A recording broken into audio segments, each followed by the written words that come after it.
Hello, and welcome back to Half-Life Alyx, where we are continuing with plywood ceilings.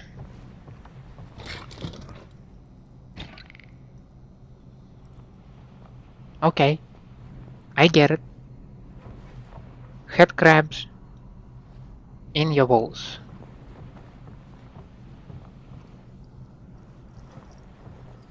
I get it. I love the concept. Yes.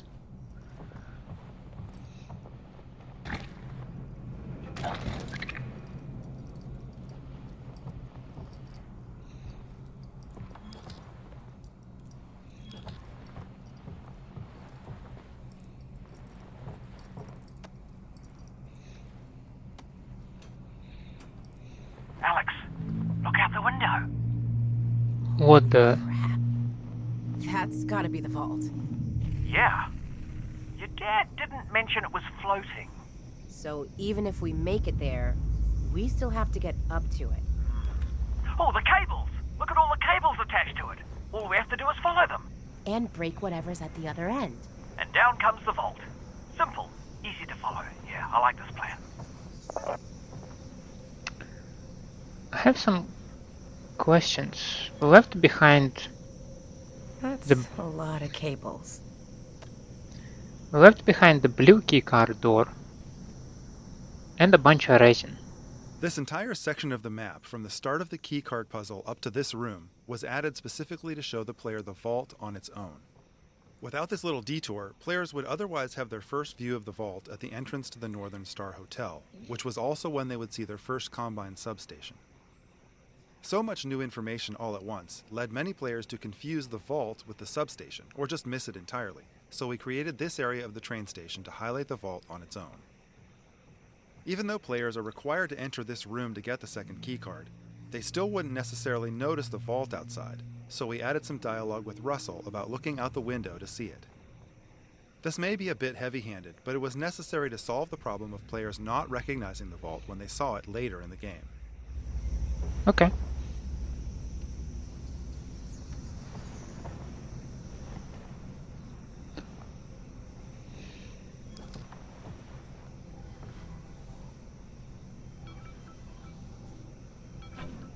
Hmm.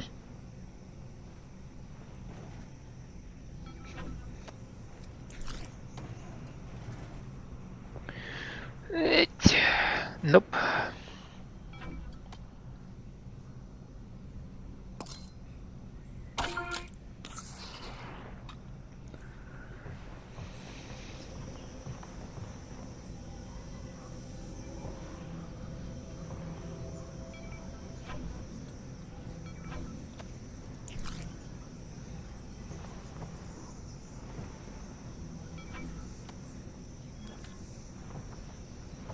That kinda answers my questions about the keycards.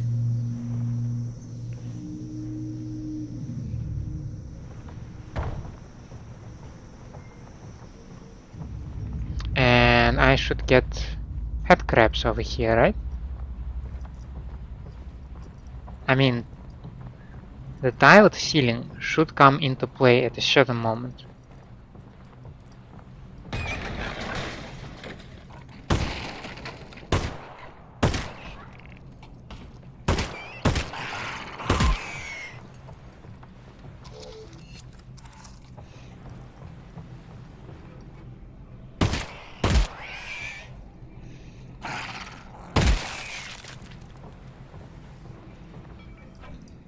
Have you heard any Combine chatter about Dad escaping?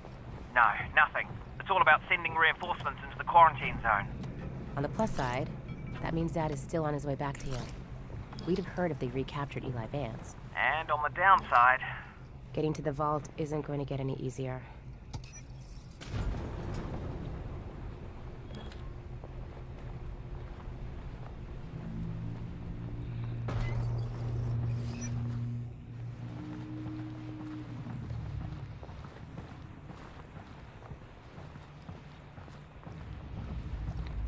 And that's how we get over here.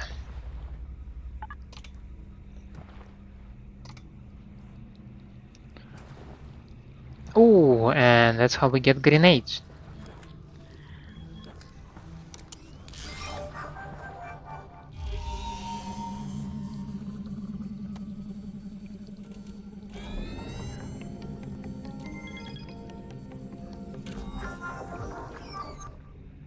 Ooh, grenades. A lot of them. Press to arm it. Total waste of grenade. Worth it. Agreed.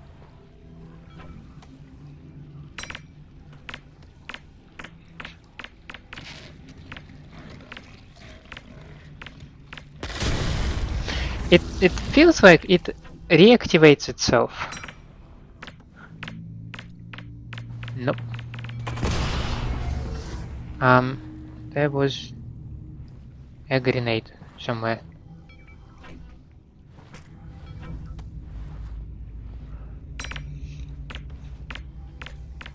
No. Kinda a bit too low. Oh shit.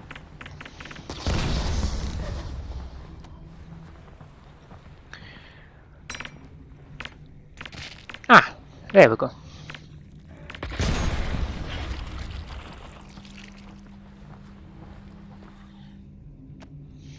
I should save one.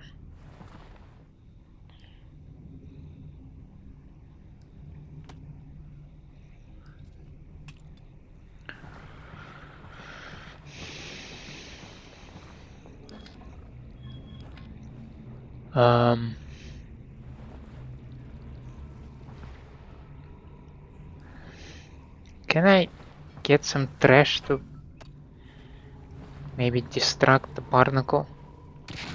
Okay.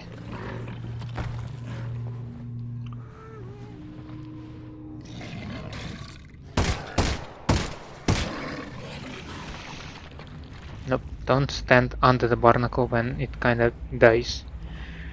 It's not very nice. I saw a zombie over there, right?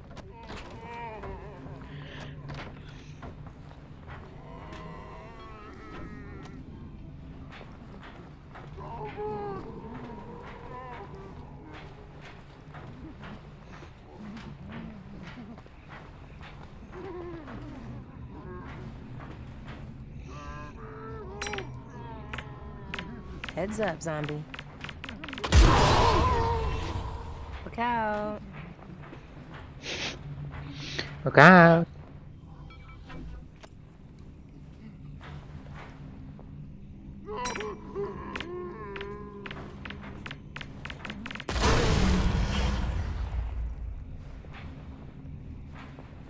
Do we have more around here?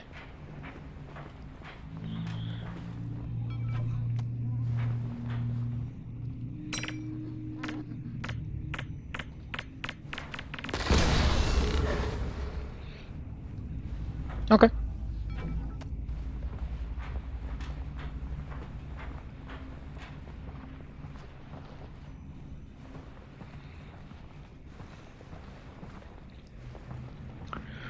I don't see anything around here. I see a bunch of barnacles over there.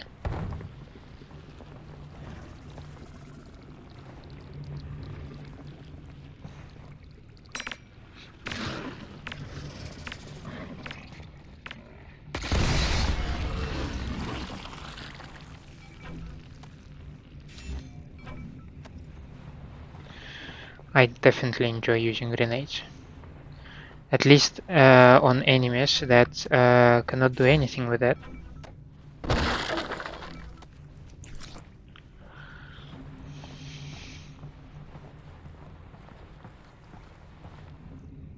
Okay, we do have one zombie way in the distance.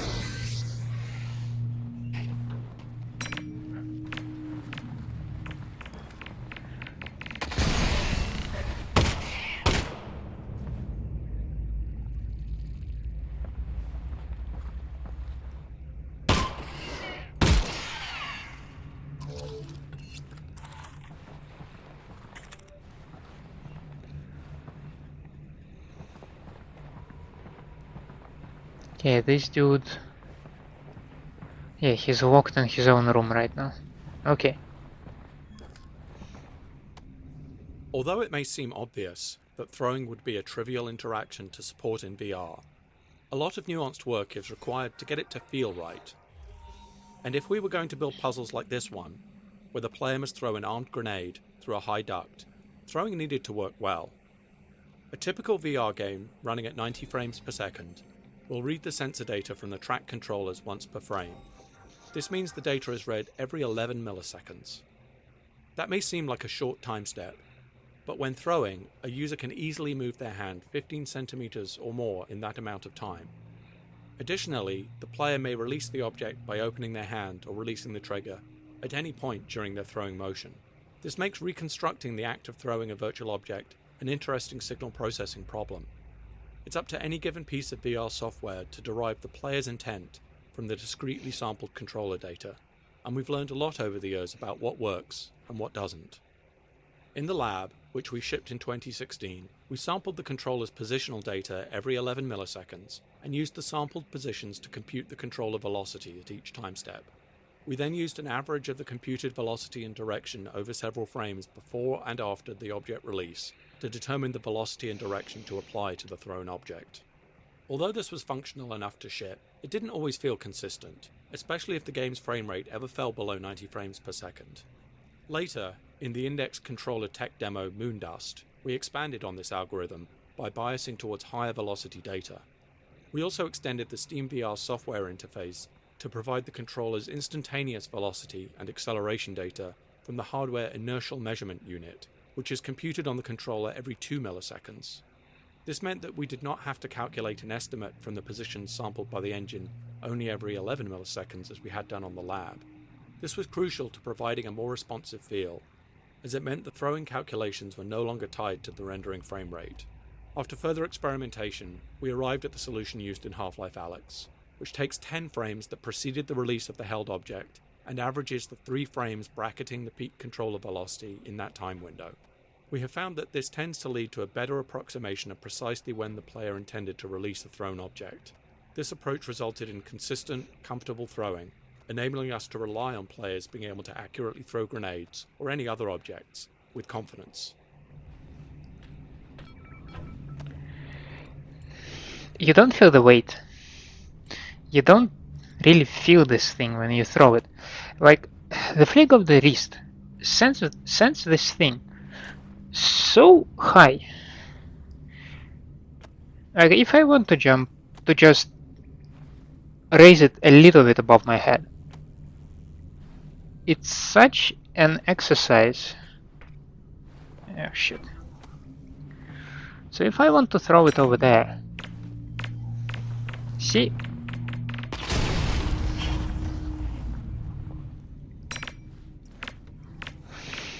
Nope.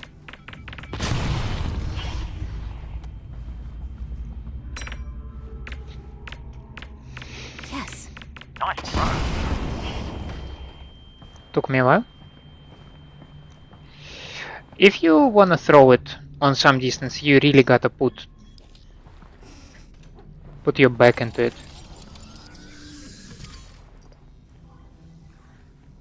Otherwise, it just doesn't work well.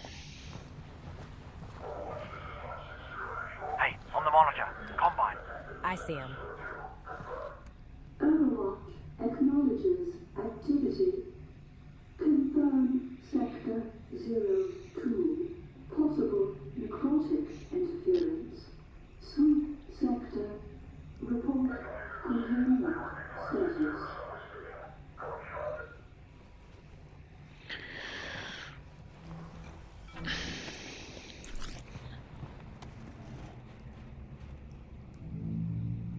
Nope. Yep. I have just 14 pieces of resin.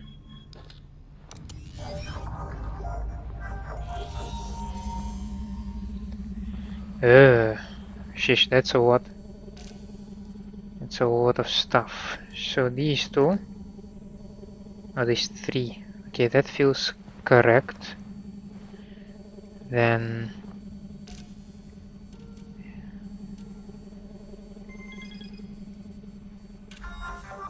Okay.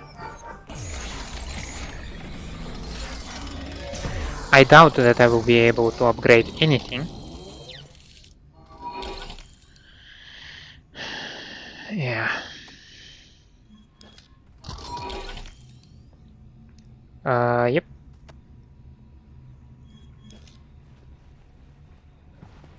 Okay. Oh, that thing just opens. Okay. I'm not the one to complain.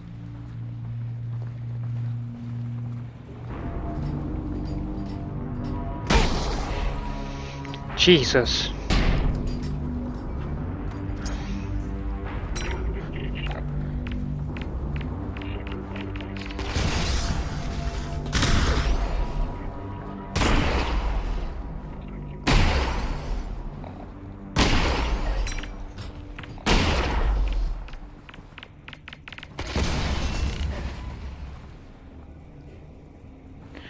Could have been worse.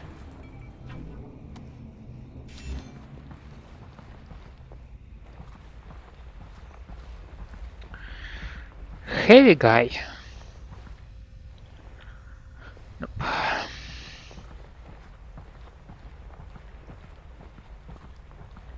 Another toner puzzle. No, are we not gonna address the fat dude? At all?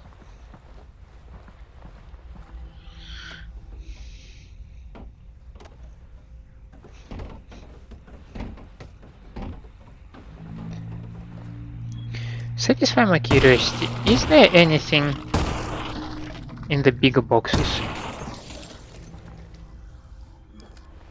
Just anything. Is there any sense to trying to destroy them like this?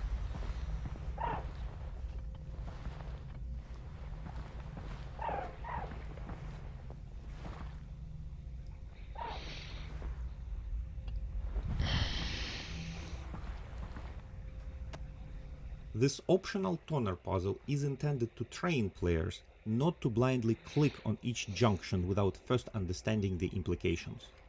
This particular puzzle is designed to have the side effect of tripping a fire alarm if the player merely clicks on each toner junction they encounter without looking ahead. An observant player can easily solve the puzzle without tripping the alarm, but a careless player will trip the alarm, causing a combine soldier to come storming around the corner to investigate the noise.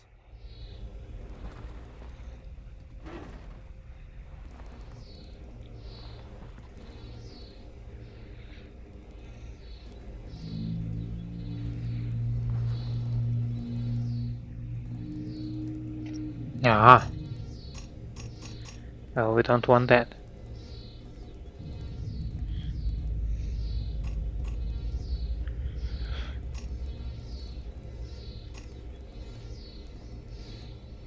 Wait, why is it still not connected?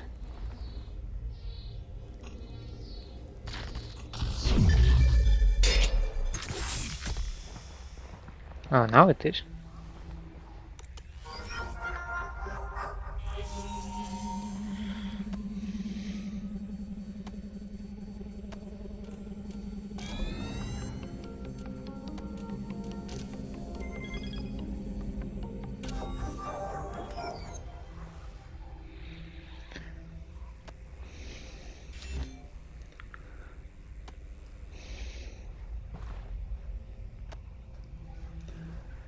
Okay. I am so sorry, little guy. I'm really sorry.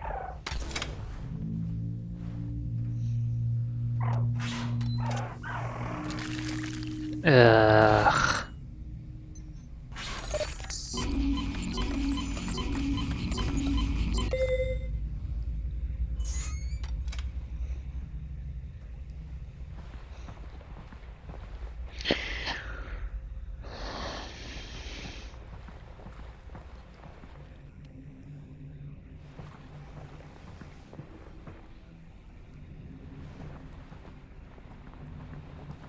More grenades?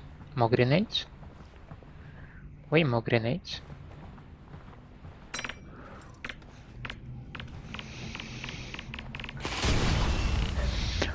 know that.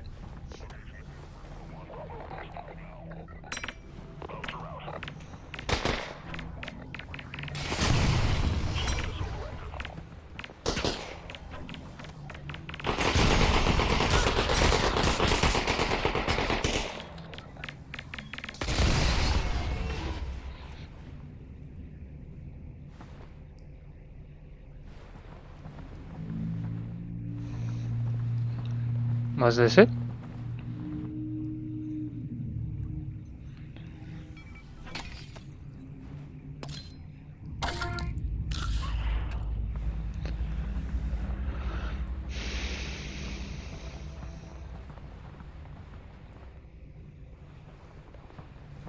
These guys still do not carry any grenades with them, do they? It's the same one, is it not?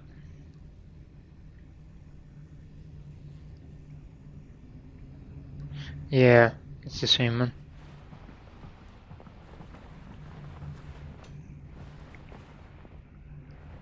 Okay, there is another healing bug.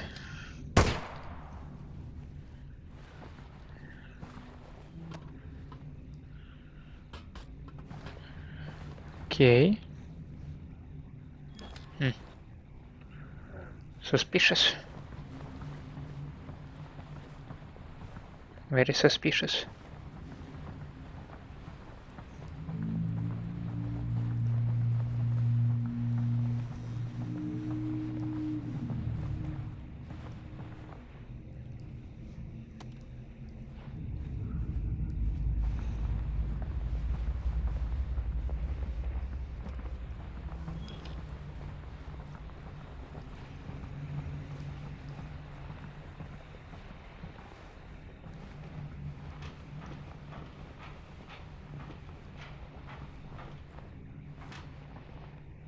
I think this is a place with a lot of combat, if I'm not mistaken.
Oh my god!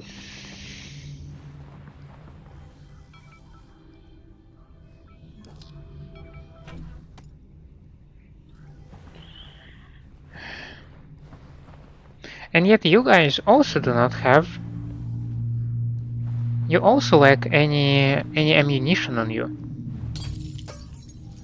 Okay, some grenades here and there, okay. Now available in can. Cool, I guess.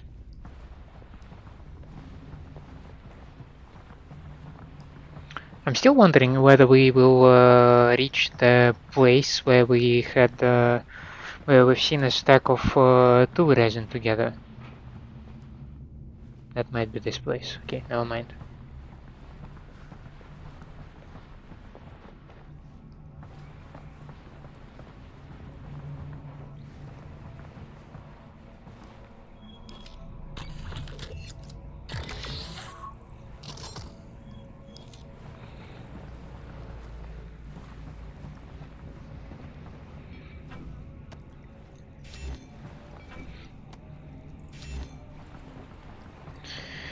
Your face! It's all brain. Okay. Never mind. I mean, I must not judge. It's impolite and it's rude. Look to the Northern Star. I am. Why are you saying it like that? No. The Vortigaunt said, look to the Northern Star to help his friends, which sounds like Vortigaunt nonsense, but I guess it isn't. Oh, yeah. That does make more sense.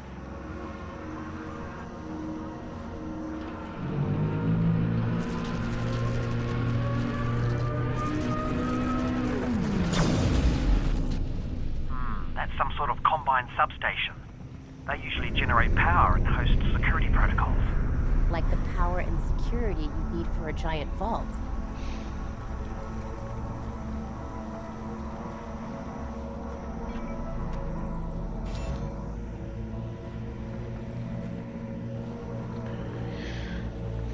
Big open space makes me think that there will be a big open battle. And I do not excel in those.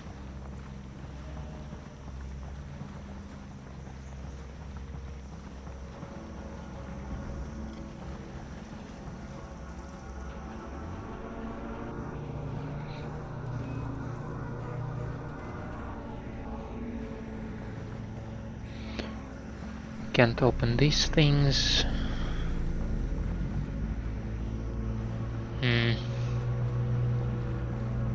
What can I open? Okay, we do have a grenade over here. We have a zombie over here. Ah, that was this sound.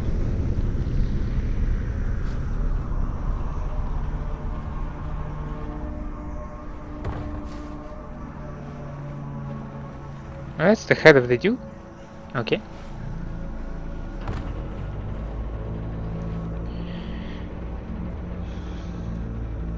Alyx, I think you should find your way into that hotel and get up to the substation.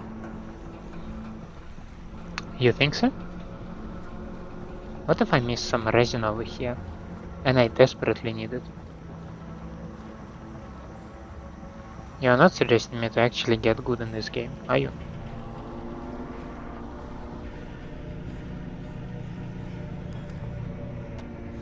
Typical players spend up to 2 hours progressing through the interior spaces of the Northern Star Hotel, and we found in playtests that they often had trouble remembering their next goal of disrupting the Combine substation above. In earlier tests, the vault constantly reminded players of its presence by emitting a repeating abstract musical pattern.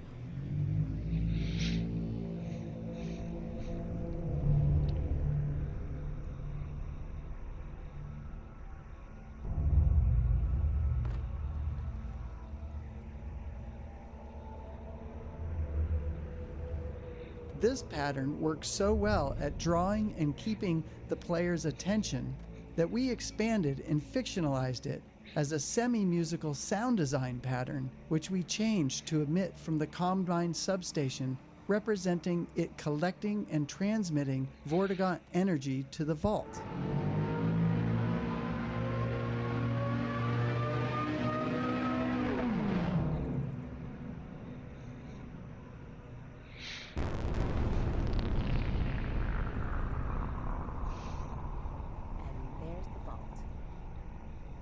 While in the hotel, the player does not have line of sight to the substation, so we repeat this sonic pattern at varying volumes within the hotel as a reminder of both the Combine substation and the vault outside.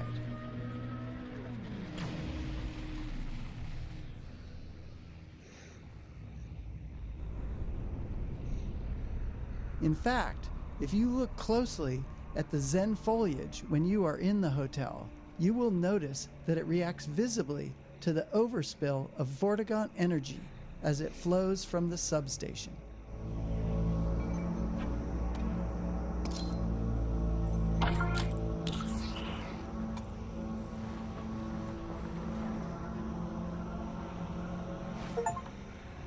Reach the northern star.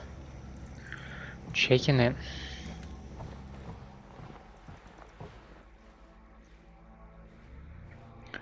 Boys only. Okay, got it. That's our loading zone.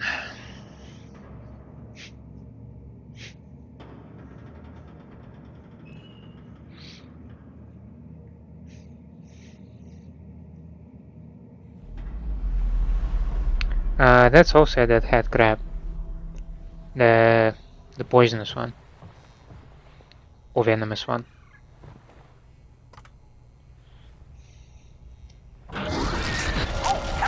What the...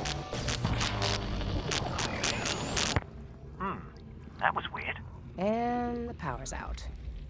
Looks like we're taking the stairs.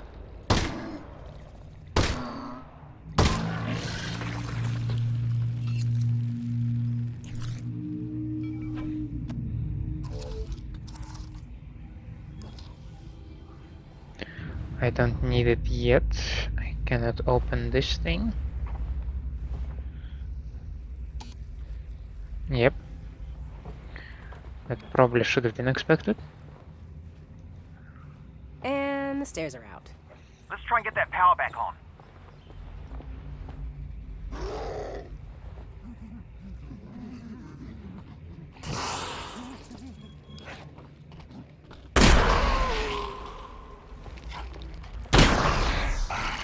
How the...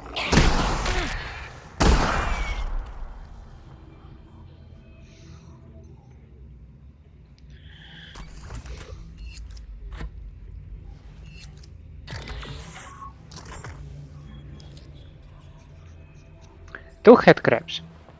They were both within range, and yet they completely survived being shot at. How? We knew from previous VR projects that players would expect a high level of fidelity from their interactions with objects in the world, and during early testing of Half-Life Alyx, we received comments that objects were not making the sounds that players expected, given an object's material, size, and assumed weight. This led us to a more granular approach to physics sounds than we had used in prior products. For example, in the past, we would have used a single physics sound for all objects of a certain size and material. So, we would have had one sound to represent collisions of small metal objects, another sound for large wooden objects, and so on. For Half-Life Alyx, we built up a new library of object-specific sounds so that we could distinguish between similar objects, like a piece of silverware and a small metal can. Not only do we now have a library of almost 2,000 object-specific physics sounds, covering over 160 different objects, but we can further alter the sound at runtime based on an object's impact velocity and the hardness of the material it collides with. In some cases, we even layer in sounds representing an object's contents, such as matches in a matchbox or fuel in a jerry can, which can be heard when those objects are shaken by the player or collide with something at high velocity. Anything look like a breaker box in there? Nah, I'm still looking.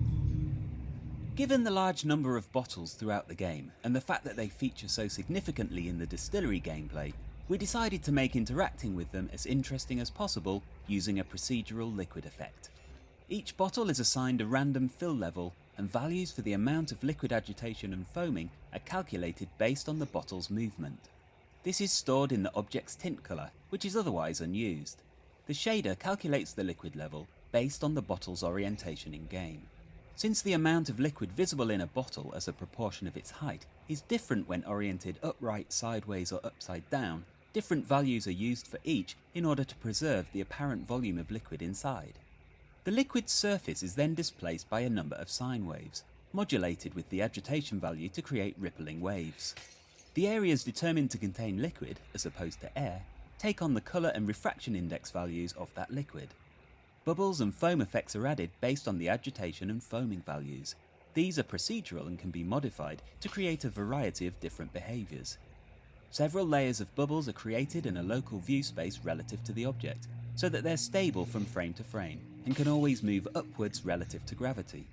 Artists can set a variety of parameters per liquid, such as colour, glow, foaming potential, wave properties, and a meniscus at the surface of the liquid which curls up around the edges of the volume, helping to communicate the viscosity of the liquid. The refracted environment seen through the glass and liquid is sampled from the same cubic environment map of the local area that's used for reflections, and so the bottles are effectively opaque and do not have to blend with the frame buffer in the way that transparent objects normally do. This was a strategic design choice, as along with storing the physics data in the tint colour, it means that the bottles can be rendered together as a batch in arbitrary order, which is critical for graphics throughput. In the end, the refractive liquid effect allows for a variety of interactions to take place at a fidelity that is especially compelling with tracked hand controllers in VR. These people are insane. Like, liquid in bottles, and they have like Here we go. Breaker boxes. so much to take care of.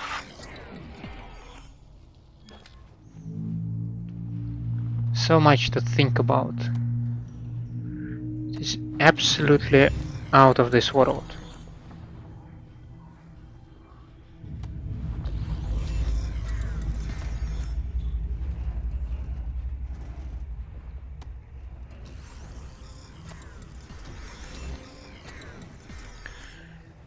Well, a little more resin and I might be able to get the upgrades that I actually want to get.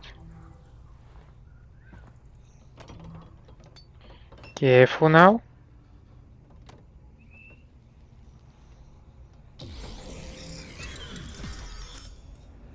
Can you carefully place it over there? Thank you.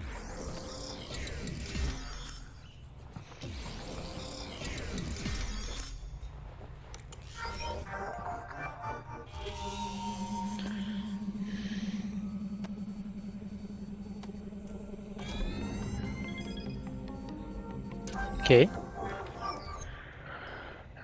Grenade, of course. Can I do anything with you right now? I think we should start with the battery, and then go with other elements.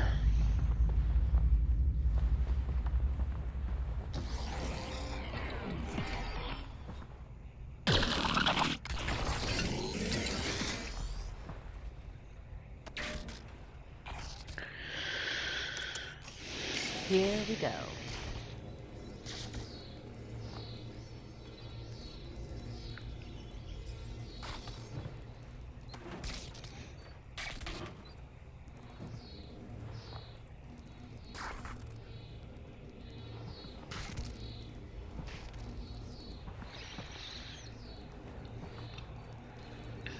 Oh.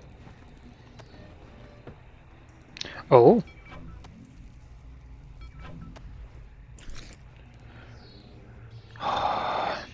I need to find like what am I even trying to power up with this thing, because this all is very complicated.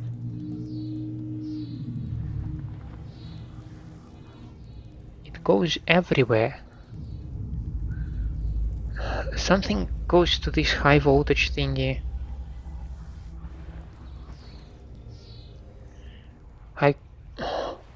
What's this red cable?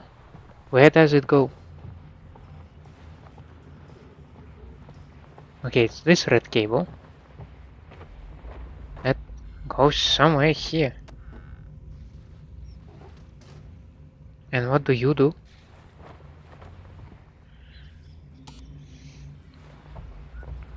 I mean, so far this red cable seems like the best bet, right?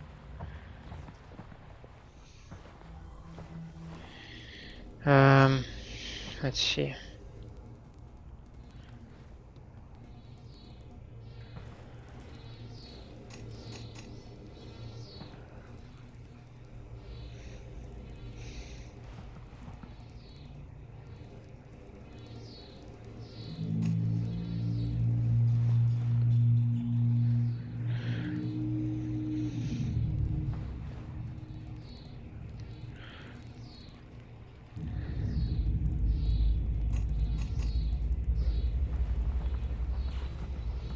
Okay.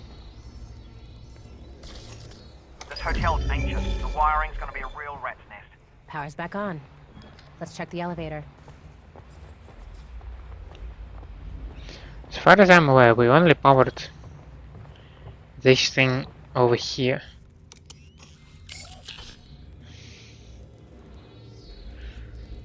Okay.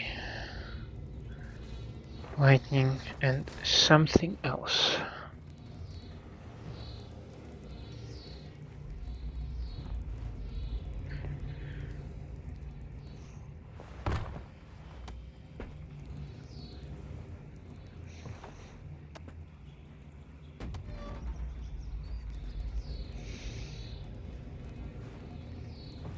Okay. Well, we are getting somewhere. I can tell you that much.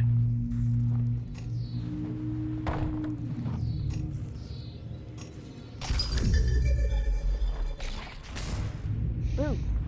Power back on. Easy. Up.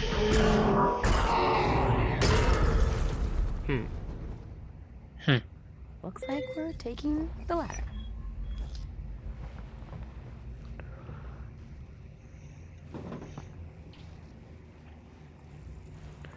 Okay, it's a jumping exercise. In VR. Nope, these things are closed. There is resin in this hotel room. Okay. This place is overgrown. Oh, you think so? How dangerous do we think this stuff really is? Well, it is spores from another dimension, so probably... yeah, extremely. But a rare opportunity to examine alien flora up close.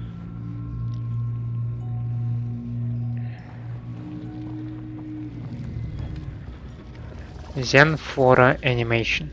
The Zen flora in this area animate in response to the Vortigaunt energy pulsing from the Combine substation outside.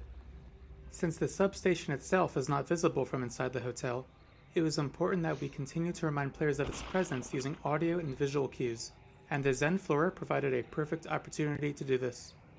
The shaders used on the Zen flora help illustrate the plant's response to the energy pulses in a few different ways. For example, the villi and cilia elongate and vibrate, while many of the other plants pulsate or glow. The intensity and timing of these effects are driven directly by the sound system, meaning that the audio and visual reinforcement of the Combine substation pulses are always in sync. The VY and something something. Mate, I do not know biology that well. So that sounds super smart, but I have no real idea what you're talking about.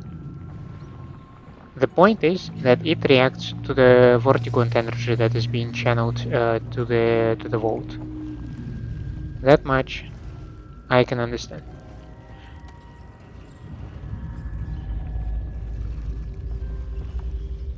Grenade.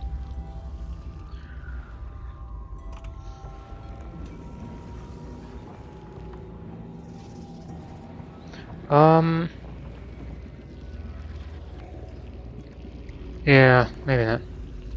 Well,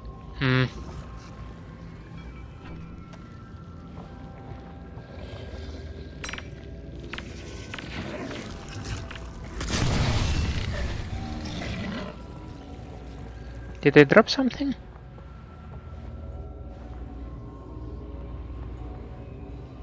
I don't see anything.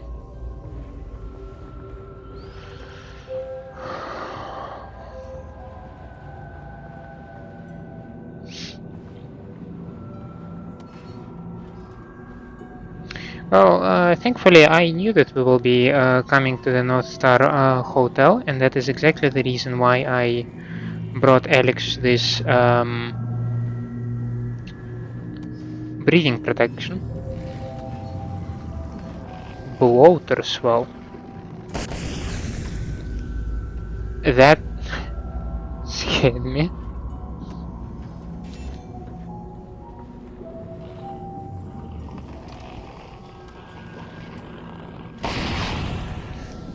Okay, I get it.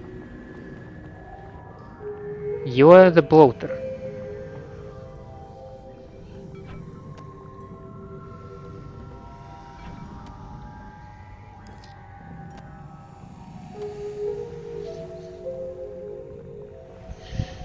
I think that would be more appropriate.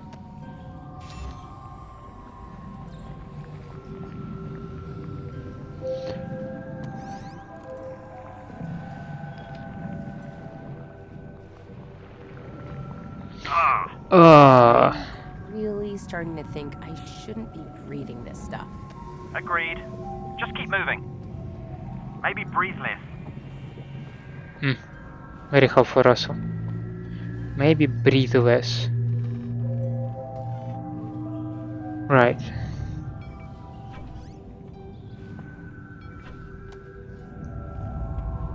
Excuse me? Thank you.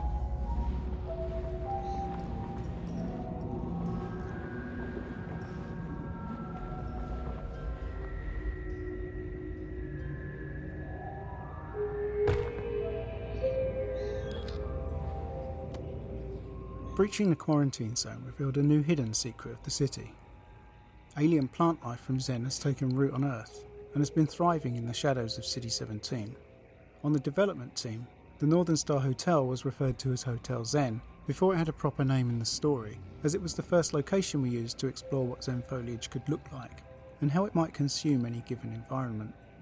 One of the challenges the environment team faced when designing the Zen foliage was layering a new look onto an existing environment without having to rebuild Zen-infested versions of every prop.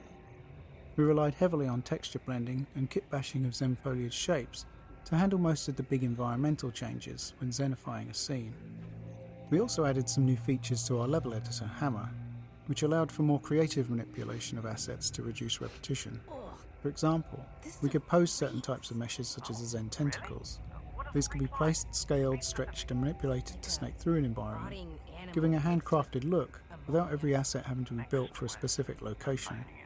These elements were editable in Hammer so they could be adjusted at any time, but were baked into static meshes when the map was compiled to improve their runtime performance.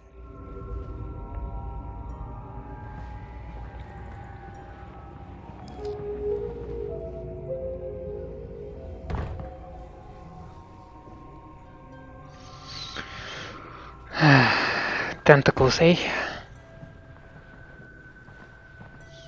Not a big fan of those. Ooh! Double magazines. Some resin.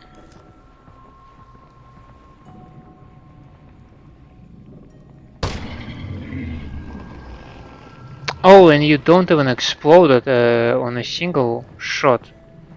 Wonderful.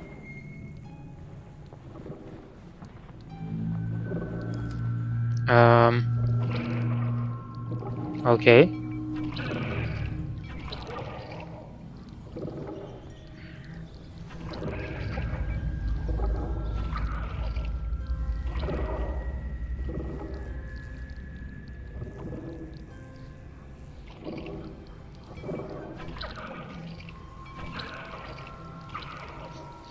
So how am I? Yeah, sure. Ah!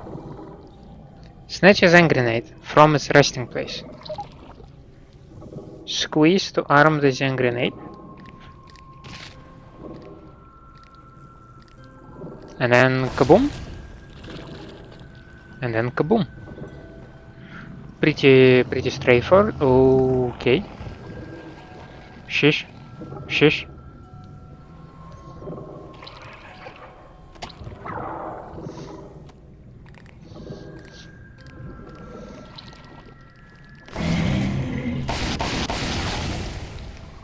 But not the big bloater guy? Yeah, this thing is still there.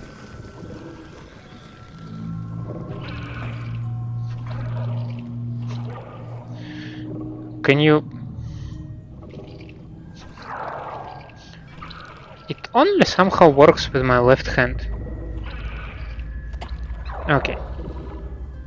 Haha. My grenade.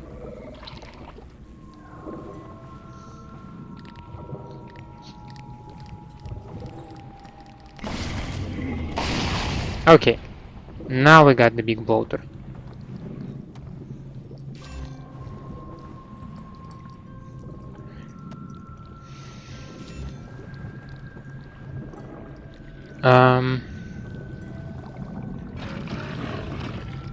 Brother.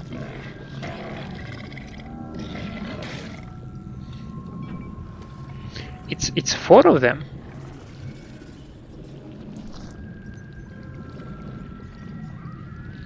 Point being, that's a lot of them.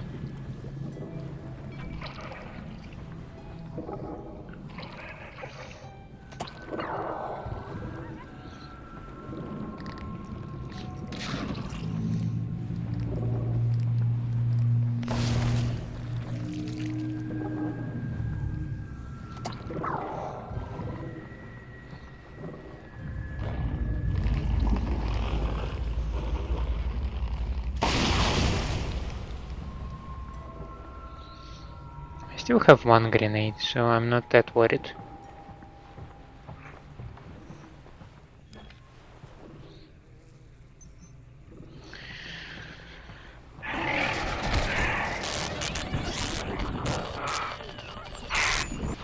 Oh, that's not good.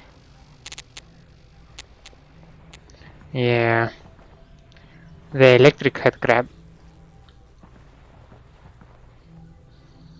That would be one goddamn menace of a thing.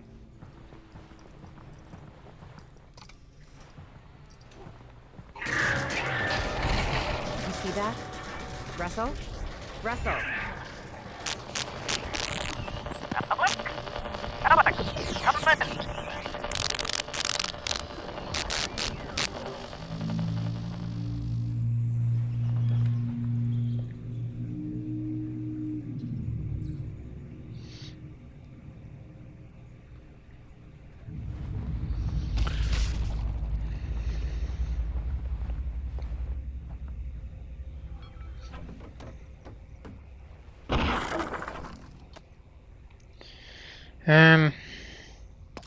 Sure.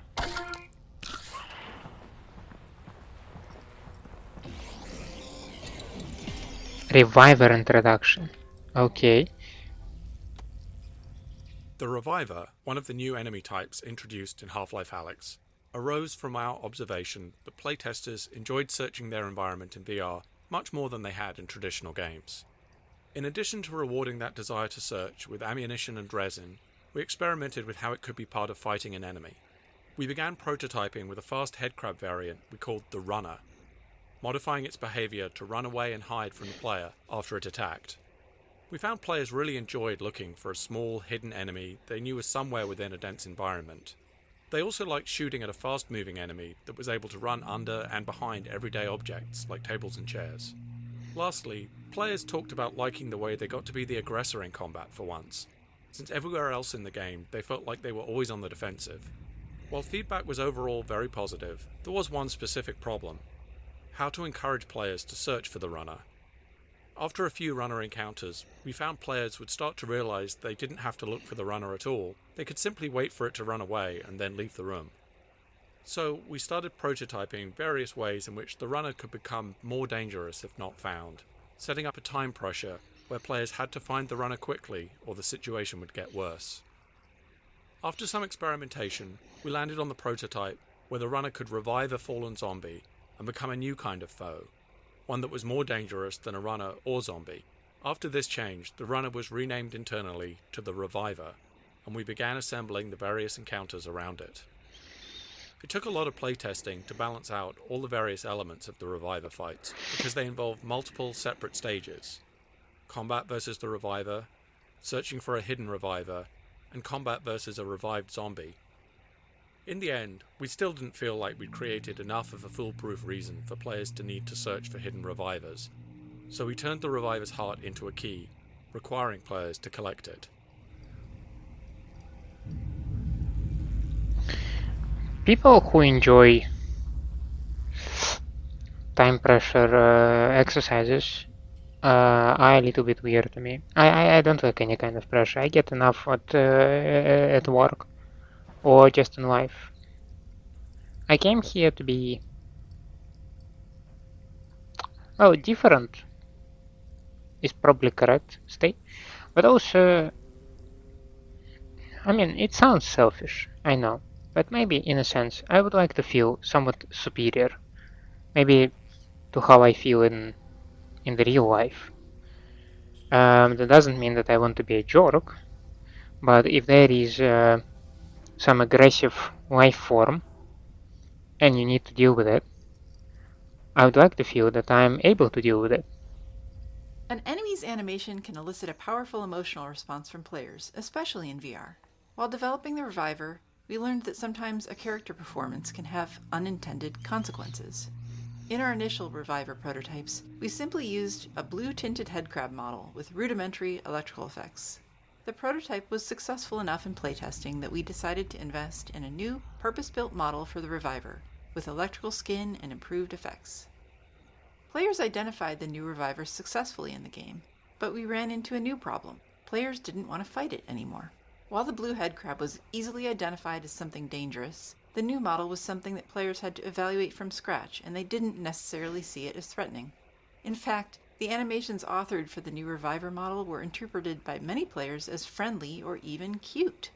Players would often approach the creature to try to pet it, or worse, refuse to kill it to retrieve the required puzzle piece, blocking their progression in the game.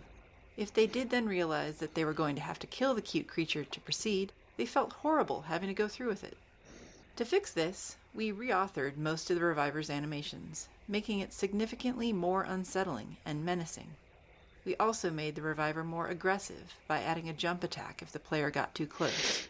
With these changes to animation and behavior, players once again were fighting the Reviver as intended, and they no longer wanted to take it home as a pet.